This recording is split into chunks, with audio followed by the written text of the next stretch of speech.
सभी को सबसे पहले नमस्ते, वंदे मातरम। मुझे इस बात की खुशी बिल्कुल नहीं है कि आप मेरे पास यहाँ आए हो, क्योंकि आने का कारण बीमारी है। वैसे आप आते तो मुझे बड़ी खुशी होती, लेकिन बीमारी की वजह से आप यहाँ आए हो। तो सबसे पहले इस बात को समझना होगा कि आज पूरा भारत और विश्व बीमार क्यों है। बीमारियां जितनी भी हो रही हैं, वो स्वतः नहीं हो रही हैं। वो बीमारियां आपको एक योजना के तहत दी जा रही है। वो योजना कौन बना रहे हैं? अमर बलिदानी भगत सिंह ने एक बात बोली थी, इस पूरे विश्व का अगर कोई दुश्मन है तो वो पूंजीवाद है। पूंजीवाद से बड़ा कोई दुश्मन नहीं है। पूंजीवाद का अर्थ है कि जो पैसे का लालच लग गया है इंसानों में, कि मुझे आज 1000 है, मुझे लाख करना है, फिर करोड़ करना है, फिर 100 करोड़, फिर 200 करोड़, वो बीमारियां बांट रहा है। कोई व्यक्ति बीमारी नहीं बांट रहा है, ये जो इच्छा है ये इस बीमारी को बांट रही है।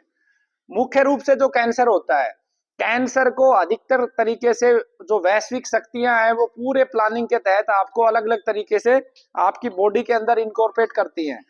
ठीक है, तो उसके अनेकों चरण हैं। तो एक तो सबसे बड़ा कारण पैसे की जो भूख है, इसलिए वो बीमारियां बांट रहे हैं और आप उसे ले रहे हो अपनी झोली में। अपनी बुद्धि नहीं लगा रहे, इसलिए आपकी झोली में वो आए जा रही है। तो जब तक वो दिमाग आप नहीं लगाओगे कि ये बीमारियां कहां से आ रही है और मुझे कैसे रोकना है, तब तक बीमारियां नहीं रुक सकती। आपकी जितना पैसा आप कमाओगे, चाहे 50 एकड़ जमीन खरीद लो, 5 फ्लैट, आपकी आने वाली पीढ़ी का सारा पैसा हॉस्पिटलों में बर्बाद होना है। और जीवन भी बहुत ज्यादा नहीं चलना है। जो हमारे बुजुर्ग जो है 100 साल जीते थे, अब 70-80 पे आ गए, और अगली पीढ़ी 50 पे निपट जाएगी, और उससे अगली पीढ़ी 30 पे निपट जाएगी। इससे ज्यादा नहीं चलनी है। तो जोड़ने का कोई लाभ नहीं है। धर्म संगत, तर्क संगत, न्याय संगत चीजों को आप करोगे तो आगे बढ़ोगे। जो लोग बीमारियां दे रहे हैं वो लोग कौन है? वो पूंजीपति लोग है। किस रूप में दे रहे हैं? आपने देखा भारत के अंदर कोई भुखमरी नहीं थी, लेकिन हरित क्रांति के नाम पे आपको क्या दे दिया? यूरिया, डीएपी दे दिया। क्यों दे दिया? उन लोगों को जो विश्व वर्ल्ड का लड़ाई हुई थी उसमें जो हथियार और जो स्क्रैप बचा था, उनको वो कहीं खपाना था। तो उन्होंने सोचा क्या करें? उन्होंने बोला जो गरीब देश है उनको इस तरीके से इनका यूरिया डीएपी बना बना के बांट दो, बेच दो। पहले फ्री दिया। आप बूढ़े बुजुर्गों से पूछना, खेत में किसान को डालने के लिए पहले फ्री दे के जाते थे कि डालो। और डाल डाल के आज क्या स्थिति हो गई है कि आज पूरा देश कैंसर की चपेट में है।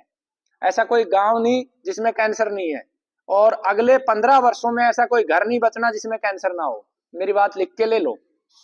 हर घर में कैंसर, और कैंसर होने का मतलब है 25-30 लाख रुपए आपके गए। आंख मीच लो, 25-30 लाख भी गए और आदमी भी गया। ये भी मत सोचो कि आदमी बचने वाला है, वो भी जाना है। आप 30 लगाओ, 40 लगाओ, वो भी जाना है और पैसे भी जाने हैं। तो कितनी भयानक बीमारी है। तो एक उदाहरण मैंने दिया यूरिया डीएपी। दूसरा उदाहरण, ये जो फिल्म इंडस्ट्री आ गई, कैटरीना कैफ आ गई, ये फलानी ढिमकानी कितनी सारी आ गई, इन्होंने अपनी महिलाओं को देना शुरू किया। ये लिपस्टिक के रूप में, ये नेल पेंट के रूप में, ये तरह तरह के कह कह के गोरे हो जाओगे, ये हो जाओगे। कुछ नहीं होना है। व्यक्ति के अंदर कितने गुण है, कितनी बुद्धि है, शरीर में कितनी ताकत है, वो कितना दयावान है, वो दूसरों के लिए कितना सोचता है, ये महत्वपूर्ण है। इसने भारत को दो तरीके से बर्बाद कर दिया। एक तरीके से तो ऐसे बर्बाद कर दिया कि डायरेक्ट जो लिपस्टिक बिकी तो पैसा लगा, फेयर एंड लवली बिकी तो पैसा लगा, नेल पेंट बिका तो पैसा लगा, आपका पैसा गया।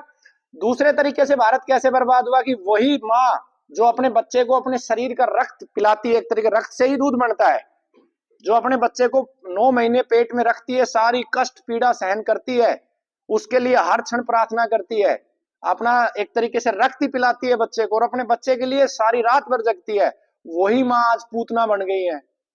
कैसे बन गई है कि वो नेल पेंट लगाती है हाथों पे। वो नेल पेंट जब आटा गूंथते हैं तो वो सारा आटे में वो नेल पेंट जाता है, और वो उनके बच्चों के शरीर में जाता है। जिस बच्चे के अंदर अच्छी क्षमता है वो उस जहर को पचा लेता है, बाहर निकाल देता है। और जिसके बच्चे में क्षमता नहीं है वो धीरे धीरे कैंसर या अन्य बीमारी में। जरूरी नहीं है कि आज नेल पेंट खाए तो आज ही कैंसर बनेगा। हो सकता है वो 10 साल बाद अपना प्रभाव दिखाए, वो हो सकता है 15 साल के बाद प्रभाव दिखाए वो, लेकिन दिखाएगा। तो सारी माँ क्या बन गई है? पूतना। तो इसकी जागरूकता फैलानी है। आप मेहंदी लगाओ, किसने मना किया? नाखूनों को सुंदर करने के लिए मेहंदी लगाओ, आप होठों पे आप चंदन लगाओ, आप हल्दी घिस के लगाओ, आप अशोक लगाओ, अशोक की छाल को रगड़ के लगाओ। तो एक तरफ आपको दे दिया, जब आपसे लिपस्टिक खरीदी तो आपका पैसा गया। दूसरी तरफ जब आपको कैंसर हुआ तो आपका पैसा गया। फिर वो नेल पेंट से आपके घर में जितने बीमार हुए फिर पैसा गया, आदमी भी गया और पैसा भी गया। अगर वो सीधे आदमी को मारते तो उनको क्या मिलता? कुछ भी नहीं मिलता ना। अब उनको सारी चीज मिल गई, आदमी भी मर गए, संख्या भी कम होगी और पैसा भी चला गया। ऐसे सारे कारण, लंबा बताऊंगा तो आप जो है ज्यादा समय लगेगा, आपको जाना भी है उस बोर्ड पे। ऐसे सारे कारण कैसे बाजार ने आपको बर्बाद किया है, एक एक चीज। जैसे सब घर में गाय रखी जाती थी, टेलीविजन ने आके फिल्मों में दिखा दिखा के किचन बिल्कुल साफ सुथरी किचन, पोचे वाली पोचे लगा रही, हमारी माताओं बहनों का सबका मस्तिष्क खराब कर दिया। उनको ये लगता है ये गाय भैंस का काम करना तो बेवकूफी है। भैया ये बहुत जरूरी है। अगर आपके घर में गाय होगी तो शुद्ध दूध मिलेगा, आपके बेटे अच्छे ताकतवर बनेंगे, बुद्धिमान बनेंगे, परिवार चलेगा। आप सबके दिमाग में क्या है, दूध बाजार से आ जाएगा। तो क्या पी रहे हो आप लोग? 100% फेक दूध है भारत में। आप किसी भी गांव में जाओ, मेरी बात को मत यकीन करो, अपने दिमाग लगाओ। ये पाली गांव है, मेरा गांव है, इस गांव में 10 क्विंटल दूध बिक रहा है। इधर के गांव में चले जाओ, उस गांव में 10 क्विंटल थैलियां बिक रही है, 5 क्विंटल बिक रही है, कहीं 2 क्विंटल बिक रहा है। तो दूध आ कहां से रहा है भाई? शहर में गाय भैंस कोई रख नहीं सकता, गांव में भी थैली बिक रही है, शहर में भी थैली बिक रही है, तो दूध आ कहां से रहा है? आपने कभी कल्पना करी है? ये दूध यूरिया डीएपी और केमिकलों से बना बना के दिया जाता है। कुछ बेकार जो पशु हैं जिनका दूध पीने योग्य नहीं है, ऑस्ट्रेलिया और ऐसी कंट्रियों से वो सूखा दूध इंपोर्ट करते हैं और उसके अंदर टाइल जो होती है, टाइल की कैल्शियम पीस के वो मिलाते हैं और आपको पेल देते हैं। और आप पी पी के सोच रहे हो कि आपके बेटे ताकतवर बनेंगे। नहीं, आपको कैंसर होना है, बड़ी बड़ी बीमारियां होनी है। तो ये ऐसे उदाहरण मैंने आपको दिए। मसाले पहले घर में पीसते थे, अब सबको पैकेट चाहिए। तो पैकेट में तो कोई गधे की लीद मिलाएगा धनिये के अंदर, कोई भैंस की मिलाएगा, वो मिला के ही देगा, क्योंकि उसको तो पैसा चाहिए, सबको ही तो पैसा चाहिए। तो वो क्या गलत कर रहा है? वो अपना काम कर रहा है। तो आपको जागरूक होना, इन सारी चीजों को अगर आप पढ़ लोगे और लागू कर लोगे तो निश्चित रूप से इस बात की तो मैं गारंटी नहीं लेता हूं कि आपका जो आज कैंसर का रोगी है मैं उसे ठीक कर लूंगा, लेकिन इस बात की गारंटी लेता हूं, इसको अगर 100% लागू कर दोगे तो आगे कभी कैंसर नहीं होगा और आपके रोगी के भी बचने की संभावना प्रबल हो जाएगी, सबसे अधिक हो जाएगी। ठीक है। दूसरा जो कारण है दुनिया में कैंसर का उपचार नहीं आया, वो भी कारण भगत सिंह जी ने ही बताया था, पूंजीवाद। पहले चिकित्सकों को भगवान समझा जाता था, भगवान के रूप में वो होते थे। क्यों? क्योंकि वो साक्षात ईश्वर का ही कार्य करते थे। जब किसी के जीवन पे संकट आता तो चिंतन करते, भगवान का ध्यान करते, सीखते, जंगलों में जाते, जड़ी बूटियां लाते और आपको ठीक करने का प्रयास करते। लेकिन आज इस पूंजीवाद के चलते हुए चिकित्सा क्या बन गई है? व्यापार। एक डॉक्टर बनाने में 1 करोड़ रुपए खर्च होता है, तो वो बेचारा करेगा क्या जो 1 करोड़ रुपए खर्च करके डॉक्टर बनेगा? 1 करोड़ का ब्याज कितना होता है? 10 लाख रुपए ब्याज होता है सालाना। तो उसे 1 करोड़ भी चुकाना है, 10 लाख ब्याज भी चुकाना है और अपने माता पिता के सपने भी पूरे करने हैं और उसकी जो पत्नी आएगी उसके भी सपने पूरे करने हैं और बच्चों के भी सपने पूरे करने हैं। तो चाह के भी कोई ईमानदार होता है तो वो भी नहीं हो सकता है। उसे भी आपको एक प्रोडक्ट की तरह देखना होता है। आप देख रहे हैं ना कितनी फर्जी सर्जरियां हो रही है, कितने हॉस्पिटलों में पता चल रहा है गैस बनी हुई थी, सर्जरी कर दी। तो दूसरा सबसे बड़ा ये कारण है कि जो चिकित्सक है उसका मुख्य उद्देश्य क्या बन गया है? पैसा कमाना। तो जब तक उसका उद्देश्य रोगी को ठीक करना नहीं होगा, दुनिया में उपचार नहीं आ सकता। वो रिसर्च ही नहीं करेगा। आज चिकित्सक किस बात पे ध्यान लगा रहा है कि मेरे पास रोगियों की संख्या कैसे बढ़े, ज्यादा रोगी कैसे आए। इस बात पे तो वो फोकस ही नहीं कर सकता है कि मैं ठीक कैसे करूं। अगर फोकस करेगा तो उसको लगता है उसका कर्जा कौन उतारेगा। ठीक है। तो ये जो चिकित्सा की व्यवस्था, ये पूरी व्यवस्था फेल हो चुकी है। हमें बचने के लिए जो दूसरा काम करना है कि रोगी को स्वयं चिकित्सक बनना पड़ेगा। जो रोगी है उसे ही ज्ञान लेना पड़ेगा और उसके लिए हम लोग आपको एक पुस्तक देते हैं। पहले ये पुस्तक आपको पीडीएफ में बिल्कुल निःशुल्क है। आपको जिस ग्रुप में जोड़ा है उसी में ये अभी थोड़ी देर में व्हाट्सएप आ जाएगी। आप इसको पढ़ें और लोगों को बांटें, बिल्कुल निःशुल्क आप लोगों के लिए अवेलेबल है। ठीक है। हार्ड कॉपी मैंने इसको देना बंद कर दिया क्योंकि अधिकतर लोग क्या करते हैं, ले जाते हैं और पढ़ते नहीं है। तो जिसको पढ़ना होगा वो उस पर भी पढ़ लेगा। बेवजह आपका पैसा खराब होता है, मेरा भी प्रयास खराब होता है। इसको पढ़ के आप अपनी बीमारी निश्चित रूप से ठीक कर सकते हो, मैं आपकी उसमें सहायता करूंगा। ठीक है। तीसरा इसमें जो महत्वपूर्ण काम आप कर सकते हो, आप सबको शायद पता है या नहीं पता है, मेरे जेल जाने से पहले मैंने भारत में 3 प्रतियोगिताएं आयोजित करी थी। ठीक है। उन प्रतियोगिताओं में क्या करते थे, पुरस्कार देते थे जिसने भी सबसे ज्यादा कैंसर रोगियों को ठीक किया। इसका लाभ क्या था? ये पता चल जाए कि किसने ज्यादा रोगियों को ठीक किया, मतलब उसको अनुभव है। हर व्यक्ति जब ऐसी कोई बीमारी आती है जिससे जान जाती है, तो उसको क्या चाहिए कि मुझे अनुभवी व्यक्ति मिले जिससे मेरी बीमारी ठीक हो जाए। आज हो क्या रहा है, हर रोगी ट्रायल बना हुआ है, 1 महीना यहाँ पे, 1 महीना वहां पे, 1 महीना वहां पे, इस तरीके से घूमते रहते हैं रोगी, ठीक है ना। तो वो उस वजह से मैंने ये प्रतियोगिता शुरू करी। इसके मेरे दो कारण थे। पहला कारण तो अच्छे लोगों को सम्मानित होना चाहिए, दूसरा जो अच्छे लोग आएंगे वो मिलके और रिसर्च कर सकेंगे, है ना। तो उसके अच्छे लाभ बहुत हुए, उस प्रतियोगिता के अच्छे लाभ ये हुए कि मेरे पास करीब 200 चिकित्सकों की टीम बन गई। एक हमारी 200 चिकित्सकों की टीम है जो पूरे भारत के उसमें चिकित्सक हैं, वो अपना अपना विचार रखते हैं, चिंतन करते हैं और नई नई दवाओं का हम निर्माण करते हैं जिससे ज्यादा रोगियों को हम ठीक कर पाते हैं। लेकिन उसका दुष्परिणाम ये हुआ कि जो पूंजीपति लोग थे वो सारे के सारे परेशान हो गए कि अगर मान लो हरिद्वार में एक प्रतियोगिता हो रही है और उसमें यह पता चल रहा है कि कोई बहुत बड़ा संस्थान उसने 500 रोगी ठीक नहीं किए हैं, तो उसका नेगेटिव इंपैक्ट होगा। किसी का 10,000 करोड़ का व्यापार है, उसने 50 ही रोगी ठीक नहीं किए हैं। किसी की 200 साल पुरानी संस्था है, उससे रोगी 100 ठीक नहीं हुए हैं, तो उससे उनके व्यापार पे क्या परिणाम पड़ेगा? दुष्परिणाम। तो एक षड्यंत्र हुआ, उसके माध्यम से जेल गया और आप लोगों की प्रार्थनाओं की वजह से जीत के आया, अच्छा हुआ, एक नया जीवन में सीखने की चीज मिली, ठीक है। अब हमने उसको एक नए सिरे से शुरू किया। नया सिरा क्या दिया कि भाई हम प्रतियोगिता नहीं करेंगे, हम पुरस्कार देंगे। तो एक जर्मनी की संस्था थी, उसके माध्यम से कल यहाँ पे पुरस्कार का कार्यक्रम था। उसमें क्या रखा था? उसमें रखा था अगर किसी ने 2000 से ज्यादा रोगी ठीक किए हैं तो उनको क्या मिलेंगे? 2 करोड़ रुपए, चाहे कितने भी हो। अब आप सोचो, इतने सारे देश में कैंसर की चिकित्सा कर रहे हैं, सबके पास निमंत्रण भेजा, अगर किसी ने 2000 से ज्यादा ठीक किए होते 2 करोड़ के लिए लेने के लिए आते नहीं, लेकिन किसी के पास नहीं थे। फिर जिन्होंने 1000 से ज्यादा किए सबके लिए 1-1 करोड़ का पुरस्कार रखा। क्या आते नहीं? कोई भी नहीं आया, ठीक है। 300 लोगों का डाटा आया, उसमें जो अधिकतम रोगी ठीक हुए थे उसमें आप सब, जो हमारी ये जो अभियान है इसमें हम चिकित्सा नहीं करते, आप सब अपनी स्वयं चिकित्सा करते हो।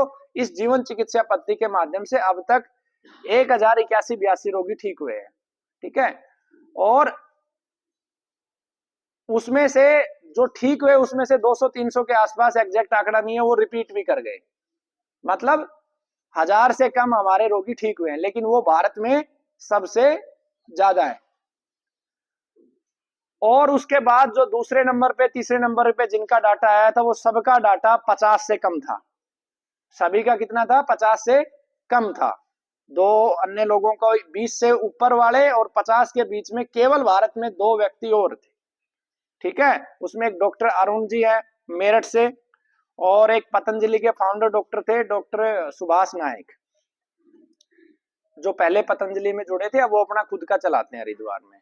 बाकी किसी का एक था, किसी के 2 थे, और 1-2 में भी फेयर नहीं थे, साथ में कीमो लगी, फिर दवा दी, तो हम ये नहीं कह सकते पूर्ण रूप से आयुर्वेद के ठीक हुए।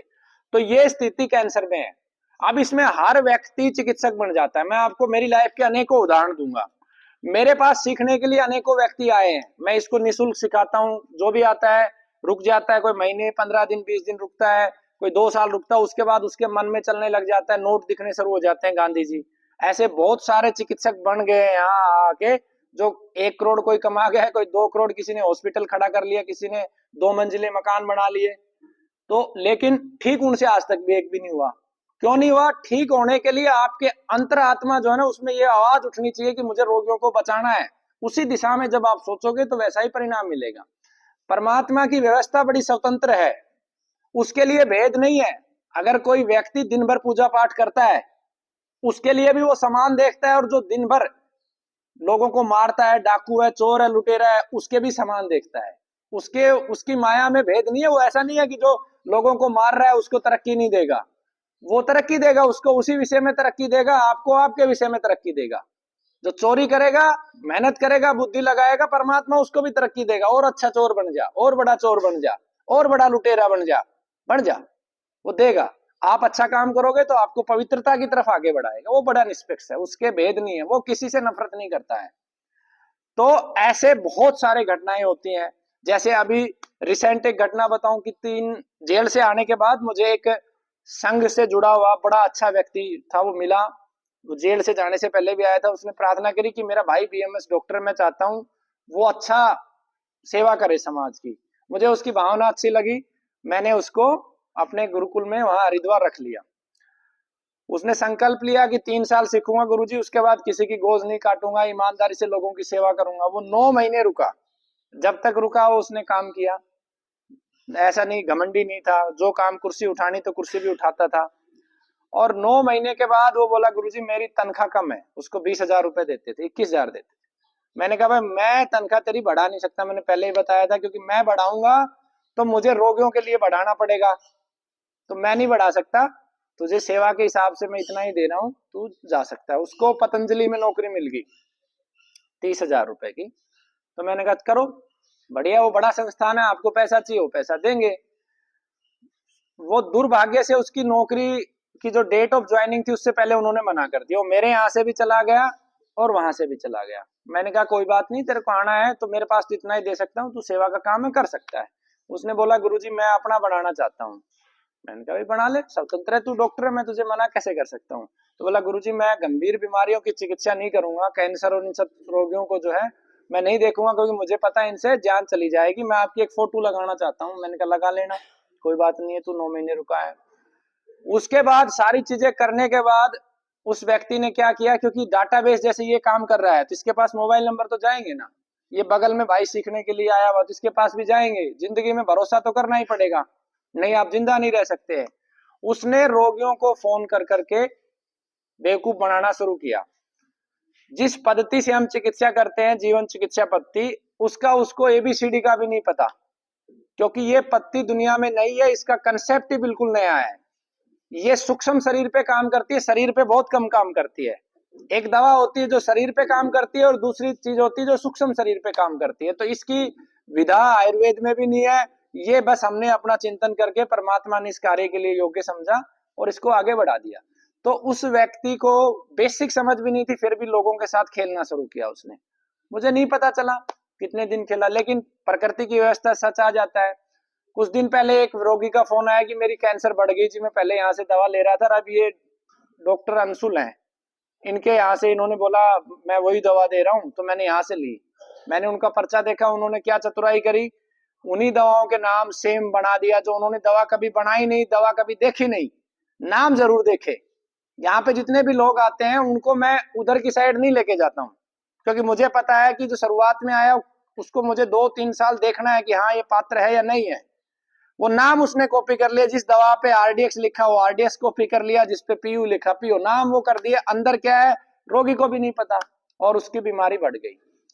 मुझे जब पता चला मैंने उसको फोन किया, मैंने कहा तू ऐसे दुष्ट काम करता है। वो बोला गुरुजी मेरे से गलती होगी, मात्र एक ही रोगी था ये। मैंने उसके भाई को फोन किया, मैंने कहा ऐसे ऐसे आपका भाई यार देखो, इसने खुद, इस बंदे की खुद की जो बवासीर एक छोटी सी समस्या उस वो ठीक नहीं कर पाया ये, उसके लिए इसने ऑपरेशन करवा लिया है, लोगों का कैंसर ठीक करने के लिए चल पड़ा। स्वाभाविक से बात से बीमारी मुझे भी होती है, कई बार मैं भी ठीक नहीं कर पाता हूँ, मेरे घर पे भी बीमारियां होती है। मेरी पत्नी का अभी रीढ़ की हड्डी टूटी हुई है, पीछे की साइड हड्डी मुड़ गई, मुझे नहीं आता, तो मुझे भी दूसरे की मदद लेनी पड़ती है। लेकिन एक सामान्य से बीमारी बवासीर, जिसको एक आयुर्वेद का डॉक्टर आसानी से ठीक कर सकता है, उसके लिए भी वो व्यक्ति सर्जरी के लिए चला गया। हो सकता है कभी ना भी कर पाए, लेकिन मूल भाव क्या है कि भाई आप अपने शरीर के लिए तो इतने केयरफुल, और दूसरों के ऊपर सिर्फ पैसे के लालच में आप उन लोगों को वो कर रहे हो। तो मैंने कहा मैं शिकायत करूंगा। उसके भाई से बात हुई, उसने माफी मांगी कि नहीं, मेरे बारे में जिक्र नहीं करना किसी से और शिकायत नहीं करना। मैंने कहा चल छोड़ जा, क्योंकि माफ करना ये परमात्मा का ही स्वरूप है, क्या करें, सभी ऐसे हैं। उसके एक सप्ताह के बाद मुझे पता चला 5 लोग और निकल के आ गए। फिर मैंने उसको फोन किया तो वो रोने लगा, मेरा मन अब आत्महत्या का कर रहा है, मैं ये कर लूं, गुरुजी मुझसे गलती होगी, मत शिकायत करो, मेरे घर वालों को मत बताओ। भाव क्या है इसके पीछे, हर चिकित्सक ही ऐसा है। और दूसरी बात बताऊं कि मेरा जैसे खुद का सगा साला यहाँ से 9-10 किलोमीटर की दूरी पे वो यहाँ आता जाता था, उसको लगा ये कार्य बड़ा अच्छा है, बीटेक की हुई थी उसका, उसमें इंटरेस्ट नहीं था, उसको लगा उसने एक ऐसा ही बिजनेस बना डाला। उसने भी मतलब कम से कम, मुझे एग्जैक्ट तो परमात्मा जाने, लेकिन 50 लाख रुपए कमा लिए होंगे। मैंने उसके लिए वीडियो भी बनाई हुई कि भाई मेरा उससे कोई संबंध नहीं है, लेकिन घर में भी कलेश होता उन सब चीजों से, है ना। लेकिन भाव क्या समझाना चाह रहा हूं, भाव ये है कि हर व्यक्ति ही आज ऐसा है। मेरा भी भरोसा नहीं, कल को मेरे मन में भी लालच जाग जाए, आज मैं ऐसा हूं कल को मैं भी बदल जाऊं, किसी का कोई भरोसा नहीं। आप केवल स्वयं अपने आप को अगर जागरूक रखेंगे तो आप बच सकते हैं। जैसे मेरे पास आज आप आए हो, बहुत सारे नए लोग आए हो, मुझसे सवाल करो कि जी मुझे 20 रोगियों का आंकड़ा चाहिए कैंसर की चिकित्सा करवाने के लिए। जहां भी जाओ, जिसने 20 रोगियों को ठीक किया है, वीडियो पे भरोसा नहीं करना। वीडियो तो छोटी छोटी क्लिप बना के उसका मोबाइल नंबर नहीं दिया जाता है। रोगी को सुधार आया, उसकी वीडियो बता दीजिए मेरा 90% रिकवरी होगी। कैंसर 15 दिन में, 20 दिन में, महीने में, 2 महीने में नहीं ठीक हो सकता है। तो नंबर नहीं देते हो, बाद में रोगी मर जाता है, उसकी मार्केटिंग चलती रहती है। तो इसलिए आप सबसे पहले जब भी चिकित्सा जहां भी लेने जाओ, उससे 20 रोगियों से बात करो, ठीक है। जिसको डाउट हो, 20 रोगियों के नंबर मैं आपको दूंगा। जिसके पास ज्यादा समय हो, इतना मेरे पास भी समय नहीं है कि मैं 800 लोगों से बात कर रहा हूं। आपको आपके क्षेत्र में आप बताओगे कि मुझे, मैं लखनऊ का हूं, मुझे लखनऊ का ठीक हुआ रोगी दे, मेरा प्रयास रहेगा कि मैं लखनऊ के रोगी का आपको नंबर दूंगा। उसके घर पे जाओ, अच्छे से सारी चीजें वेरीफाई करो, फिर जब तुम्हारी तृप्ति हो जाए तब ईमानदारी से प्रयास करो, तब आप बचोगे। यहाँ हो सकता है 2 महीने 3 महीने के बाद आपको सुधार ना मिले, सब रोगी यहाँ ठीक नहीं होते हैं। वही ठीक होता है जो पूरी मेहनत करता है। आपको अगर उपयुक्त लगे तो आप मेरे से मार्गदर्शन इस विषय में ले सकते हो, मैं आपको गाइड कर सकता हूं कि भाई कहाँ कैसे आप कर सकते हो। बीच बीच में हो सकता है आपको अंग्रेजी दवा की भी जरूरत पड़े, सर्जरी करवानी पड़े, कीमो लेना पड़े, वो मैं आपको गाइड कर सकता हूँ, आपके लिए बेस्ट अगर आपको अच्छा लगे। नहीं तो जब भी जहां जाओ 20 लोगों से बात करके अगला कदम टेकना। ये जब होगा, जब रोगी जागरूक हो जाएगा, तब डॉक्टर क्या करेंगे, डॉक्टर कहाँ ध्यान लगाएंगे, ठीक करने पे ध्यान लगाएंगे, तब समाज में इसका उपचार आएगा। अगले लेवल पे क्या करना है, अगले लेवल पे जैसे ये पुरस्कार सम्मान समारोह रखे, है ना। एक बहन जी का आइडिया था, ये उसके पति एक्सपायर हो गए थे, उसकी वजह से ये सारा समारोह स्टार्ट हुआ। तो आप भी ये पुरस्कार सम्मान समारोह रख सकते हो। मान लो किसी के घर में कैंसर रोगी है, वो ठीक नहीं हुआ, खत्म हो गया, उसकी याद में आप भले 1-1 रुपए दो, ऐसी प्रतियोगिताएं करवाओ आप कि भाई मैं जो भी चिकित्सक जिसने 2 ठीक करे, 5 ठीक करे, सबको 1-1 रुपए दूंगा, ऐसा पुरस्कार रखो। पुरस्कार का अर्थ पैसे से नहीं होता है, पुरस्कार का अर्थ प्रेम से और सम्मान से होता है। तो जब ये प्रतियोगिता, देखो कबड्डी की प्रतियोगिता होती है, कुश्ती की होती है, किस लिए होती है प्रतियोगिता, ये इसलिए होती है कि श्रेष्ठ खिलाड़ी का चुनाव हो। तो इस राष्ट्र के अंदर श्रेष्ठ चिकित्सक का भी तो चुनाव होना चाहिए। कैंसर है, किसी को हार्ट ब्लॉकेज है, किसी को किडनी खराब है, तो वो भी तो पता चलना चाहिए। वो जब पता चलेगा तब ही दुनिया में उपचार आएगा, क्योंकि एक भाव पैदा होगा चिकित्सकों में कि मुझे श्रेष्ठ बनना है, ज्यादा रोगियों को ठीक करना। अब भावना क्या है कि मेरे पास कितने हॉस्पिटल हैं, मैंने 100 शहरों में हॉस्पिटल खड़े कर दिए, मैंने 200 में हॉस्पिटल खड़े कर दिए, मैंने 300 में कर दिए, ये भावना है। और ये भाव भारत को बर्बाद कर देगा, पूरी दुनिया को बर्बाद कर देगा। चिकित्सक का मूल भाव होना चाहिए कि मैंने कितने रोगी ठीक किए और मैं कैसे और ज्यादा रोगियों को ठीक कर सकता हूं। तो ये आपको सबको करना है। ये आप करोगे तो ये पहला पड़ाव है, ये आपके लिए भी है और आपकी आने वाली पीढ़ी के लिए भी है। ठीक है, बंद कर दे भाई। यहाँ पे जो कैंसर के रोगी ठीक हुए हैं, जिन 1000 से ज्यादा लोगों की जो रिपोर्टें नॉर्मल हुई है, उनका अनुभव मैं आपसे साझा कर रहा हूं। उन्होंने अपने जीवन में कुछ परिवर्तन किए हैं, वो परिवर्तन आपको भी करने ताकि आप ठीक हो जाए। पहले लेवल पे जिन जिन कारणों से बीमारी हो रही है, जैसे मान लो किसी को कैंसर है तो कैंसर के कारण को पता करो और उसको हटाओ। किसी की किडनी खराब है तो किडनी खराब होने के कारण को पता करो, उसको हटाओ। ठीक है, पहला स्टेप है ये। दूसरा स्टेप है कि जिस बीमारी की आप उपचार कर रहे हो उसमें क्या खाना है वो जानो अच्छे से, उसको पूरा प्रॉपर समझो और वही खाओ। तीसरे स्टेप में आप करेंगे उस बीमारी को जल्दी ठीक करने के लिए हम क्या क्या कर सकते हैं वो समझो। जैसे कैंसर को ठीक करने के लिए योग, प्राणायाम, एक्यूप्रेशर, दवा, अच्छा भोजन, ये सारी चीजें आप समझो।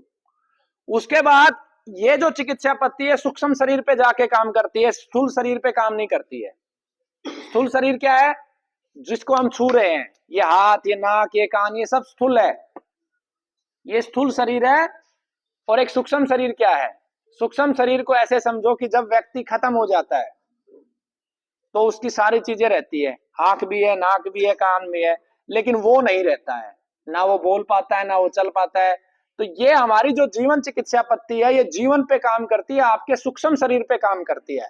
तो उस विज्ञान को आप समझो, सूक्ष्म शरीर का विज्ञान क्या कहता है। जैसे स्थूल शरीर में आप ये बेर खाओगे तो क्या आएगी, ताकत, और सूक्ष्म शरीर में इस बेर को आप चोरी करके लेके आओगे और फिर खाओगे तो सूक्ष्म शरीर क्या होगा, कमजोर। दोनों का कंसेप्ट अलग है। जहां नहीं समझ में आए तो लास्ट में मेरे से पूछना। स्थूल शरीर के अंदर आप जो खाओगे वो ताकत देगा, आपका वजन बढ़ जाएगा, लेकिन जो सूक्ष्म शरीर है इसी को चोरी करके डाका डाल के खाओगे तो सूक्ष्म शरीर को ये कमजोर कर देगा। समझ गए। आप जो कमाई कर रहे हो, अगर वो अनैतिक तरीके से पाप करते हुए लोगों को परेशान करते हुए कर रहे हो, जैसे मान लो कोई व्यक्ति रिश्वत लेता है, कोई गरीब आदमी है बेचारे ने रेहड़ी लगा रखी है पटरी पे, नियम ये कहता है कि ठीक है रेडी नहीं होनी चाहिए, आप उसे हटवा दो, लेकिन आप उससे 200 रुपए लेके वो रेडी लगवा रहे हो, तो वो जो कमाई करके आप घर लेके जाओगे वो आपके सूक्ष्म शरीर को नष्ट कर देगी। और दुनिया में ताकतवर वही है जिसके पास सूक्ष्म रूप में शक्ति है। बंदूक ताकतवर नहीं है, परमाणु ताकतवर है, क्योंकि परमाणु क्या है, सूक्ष्म रूप में है। तो आपको जीवन चिकित्सा पत्ति आपके सूक्ष्म शरीर पे काम करती है। सूक्ष्म शरीर को ताकतवर बनाने के लिए आपको चरित्रवान होना है।